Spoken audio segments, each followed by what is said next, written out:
Sir, आज आप खाने में क्या लाए हो? क्या? बिरयानी? अरे मैं तो बस आलू के पराठे और अचार ही लाया हूँ। अरे सुबह का टाइम, इतना कहाँ टाइम मिलता है खाने बनाने को। नहाने धोने रेडी होने में ही इतना टाइम बीत जाता है कि वही रोटी सब्जी यही सब बस लाना पड़ता है और गुजारा करना पड़ता है। एक तो भाई साहब ये स्कूल वाले, एक भी मिनट अगर मैं लेट हो गया तो मेरा उस दिन एब्सेंट ही डाल देते हैं। उस दिन का पगार मिलता ही नहीं है। अरे पगार से मुझे याद आया, अरे हमारा तो पगार बढ़ भी नहीं रहा है धीरे धीरे। कैसा स्कूल में आ गए रे हम लोग, जिंदगी बर्बाद हो चुका है। अरे बस यही नहीं, ये जो हमारे स्टाफ रूम में जो एसी लगा हुआ था उसे भी ये स्कूल वालों ने निकाल दिया। एक पल भाई साहब टीचर आराम क्या कर ले, ये स्कूल वालों को भाई साहब पूरा जलन होने लगती है। सिर इनका फटने लगता है कि पूरा भूचाल आ जाता है भाई साहब कि टीचर यहाँ आराम कैसे कर रहा है। पगार दिए भाई, काम कराओ खटाओ, लेबर कूली जैसा भाई साहब हमें खटाते हैं। और सब सोचते हैं टीचर का लाइफ कितना अच्छा लाइफ है रे। अरे सब कोई सोचते हैं ये बच्चों लोग को छोटा मोटा पढ़ाई करवा दो और आराम से बैठे रहो, पर ऐसा होता ही नहीं है। ये बच्चे लोग भी एक नंबर के सरदर्द है, मुंडी ही फटता जाता है। कभी कभी तो मुझे भी डाउट होता है आखिर इनका इस स्कूल में एडमिशन कैसे हो गया। अरे आज तो मेरा फ्री पीरियड भी था, पर एक टीचर एब्सेंट हो गया था तो मुझे उसके जगह पे बैठा दिया। अब मुझे जाके उनका क्लास लेना पड़ेगा, सब्स्टिट्यूट टीचर। क्या दिन आ गए मेरा। एक तो भाई साहब ये स्कूल वाले चाहते हैं इनका एग्जाम कॉपी भी हम पूरा टाइम से दे, तो फिर घर में भी लेके अब जाना पड़ेगा। नहीं नहीं, हमें ही इन्हें कह देना चाहिए कि यहीं हम रह जाते हैं दिन भर और पूरा लॉयल हो जाते हैं, और वो इतना कम पगार में हम आपका सब कुछ लेबर कुली जैसा काम भी कर देंगे, ठीक है। अरे मेरा भी आज कोई खास मन नहीं था ये स्कूल आने का, पर सोचा पैशन है, थोड़ा पढ़ा ही लेता हूँ बच्चों को, वो क्यों बेचारे सफ़र करे। मैं थोड़ा उनसे थोड़ा प्यार लगाव है, मोहब्बत है, इसीलिए काम कर रहा हूँ उनके लिए। हाँ सोचा चार पैसे घर में भी आ जाएंगे, बिना मतलब का छुट्टी लेके आकर होगा क्या। यही तो जिंदगी है, इसी में खटना है, इसी में मरना है, समझे क्या। अरे एक दिन तो जब मैंने बच्चों का कॉपी चेक कर लिया तो एक बच्चे को कहा कि जाओ बेटा इसे नीचे स्टाफ रूम में रख देना, तो उतने में ही प्रिंसिपल मैम आ जाती है और मेरे ऊपर ही चढ़ के कहती है आखिर आप बच्चों से कैसे काम करा रहे हो। मतलब अब प्रिंसिपल मैडम ये चाह रही है कि हम टीचर के ही तनख्वाह में टीचर भी बन जाए और पियोन भी बन जाए स्कूल के। हम ही सब काम करेंगे भाई साहब, हमने ही ठेका ले रखा है इनका।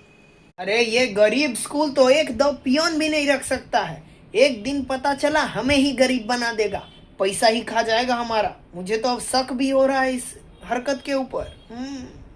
अरे पहले तो 5-6 घंटा इन बच्चों को ही पढ़ाने में पूरा हालत टाइट और दिमाग टाइट हो जाता है। फिर जाके स्कूल वाले बोलते हैं सर आप लोग ही इस स्कूल का एनुअल फंक्शन का तैयारी भी करवा दीजिए प्लीज सर प्लीज। अरे एक दिन तो मेरे घर वाले भी कह रहे थे अरे आप तो हमारे घर बस सोने ही आते हैं, वो भी होटल जैसा। घर आपके लिए अब घर नहीं एक होटल बन चुका है। ठीक ही कह रहे हैं, ये हरकत देख के अब तो मुझे भी ऐसा ही लग रहा है। सर आप तो हमारे नए टीचर हो ना। सर आखिर आप कौन से स्कूल से आए हो? सर आप कैसा पढ़ाते थे पिछले स्कूल में? सर आपका इस स्कूल में सैलरी क्या है, हम जान सकते हैं क्या? अरे बेटे ये सब चीजें डिस्क्लोज थोड़ी ना करते हैं, अब सब जगह मैं डिस्क्लोज करता थोड़ी फिरूंगा। पता चला इनकम टैक्स वाले मेरे ही घर में रेड मारने आ गए।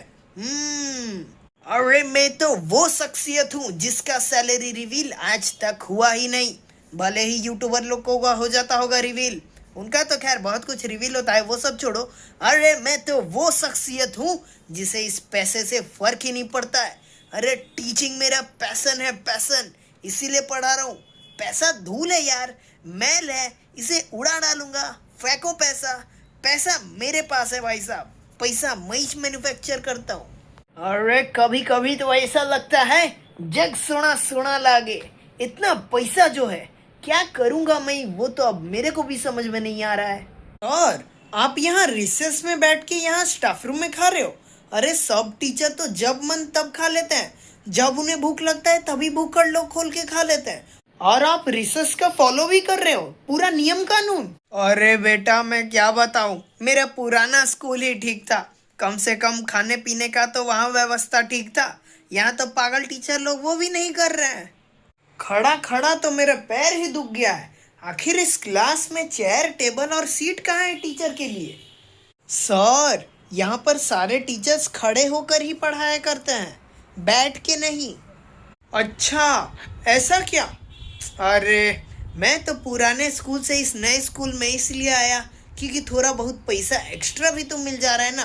पैसा से पैसा कब बनाऊंगा, जब ज़्यादा पैसा होगा। बेकार में ही भाई साहब लालच कर लिया, इसीलिए बोलते हैं लालच बुरी बला है। कोई नहीं, एडजस्ट कर ही लूँगा। पैसे तो कम से कम मेरे बैंक अकाउंट में आएगा। अरे, पुराने स्कूल के टीचर तो कितने अच्छे थे, और यहाँ के स्कूल के टीचर को देख के लगता है भाई साहब कोई एलियन वेलियन देख लिया है। ऐसा अजीब बिहेवियर करते हैं, वो भी एक नए टीचर के साथ। मेरा पुराना स्कूल ही भाई साहब ठीक था। अरे, good morning principal madam, good morning principal madam. Ma'am, आखिर आप हमारा पगार कब दोगे? आज तो 2 तारीख भी हो चुका है। अरे अरे, कोई नहीं कोई नहीं, 1-2 दिन तो लेट हो ही जाता है, डिले हो जाता है, तो फिर उसमें कौन सी बड़ी बात है। अच्छा, ऐसा क्या? तो फिर जब हम 1-2 मिनट स्कूल लेट आ जाते हैं तो फिर उस दिन आप हमारा एब्सेंट डालते ही क्यों हो? और जब हम 1-2 दिन लेट भी कर देते हैं अगर एग्ज़ाम कॉपी चेक करने में, तो फिर आप हमारा तनख्वाह काटते ही क्यों हो? बढ़ाना तो नहीं है, उल्टा रिड्यूस ही करते जाना है। यही करते रहो आप। सर, यहाँ की प्रिंसिपल हूँ मैं, प्रिंसिपल। कोई एवी यहाँ की वैली टीचर नहीं कि आके यहाँ पर मुझे ही जलील कर रहे हो, समझे क्या? हाँ, तो फिर मैं भी कह दे रही हूँ कि अगर आपने मेरा पगार टाइम से नहीं दिया तो फिर ये स्कूल ही छोड़ के चला जाऊँगा। फिर आप और आपके ये नालायक बच्चे समझते रहना बीच एग्जाम में कि क्या करना है। हमेशा रिजाइन लेटर अपने पॉकेट में लेके चलता हूँ, याद रखिएगा। चलता हूँ। भाई साहब, मेरा गुस्सा इन बच्चों के ऊपर ही निकालना पड़ेगा, और कोई चारा भी तो नहीं है। ए तू इधर आ। सर सर, इसे आप इतना मत मारो, वरना अगर प्रिंसिपल मैम जान गई तो फिर आपको छोड़ेगी भी नहीं। अरे, तो फिर दिक्कत है तो जाओ और बोल के दिखाओ। मैं डरने वालों में से नहीं हूँ, डराने वालों में से हूँ। अरे, मैं तो वो चट्टान हूँ जिसे हिलाना मुश्किल ही नहीं, नामुमकिन है, समझे क्या? अरे बच्चों, देख के चला करो। समझ में नहीं आता है क्या इधर एक टीचर खड़ा है? हाँ, और ये थोड़ा माइक थोड़ा नीचे कर देना, ठीक है? मेरा स्पीच है। अरे, ये टीचर है या कोई बौना बच्चा? अच्छा, नया टीचर है। ये इतना छोटा है भाई साहब, कोई ड्रॉपर वाला बच्चा दिखता है। हाँ, जो लोग दाढ़ी वाड़ी नहीं हो जाता है, 2 बच्चों के बाप जैसा जो लोग ड्रॉपर्स होते हैं, वैसे ही दिख रहा है ये। सर, आप थोड़ा ऊपर लिखो, ऊपर। सर, आप इतने नीच हो सर, आप इतने छोटे हो कि आप नीचे ही लिखते हो, हमें पीछे बैक बेंच से कुछ दिखता ही नहीं है सर। अरे, उसके लिए पहुंच भी होनी चाहिए, पहुंच। और सर, आप थोड़ा आगे आ जाओ, आप वो बच्चों लोग के पीछे कुछ दिखाई ही नहीं दे रहे हो। फोटो कैसे खींचूंगा मैं?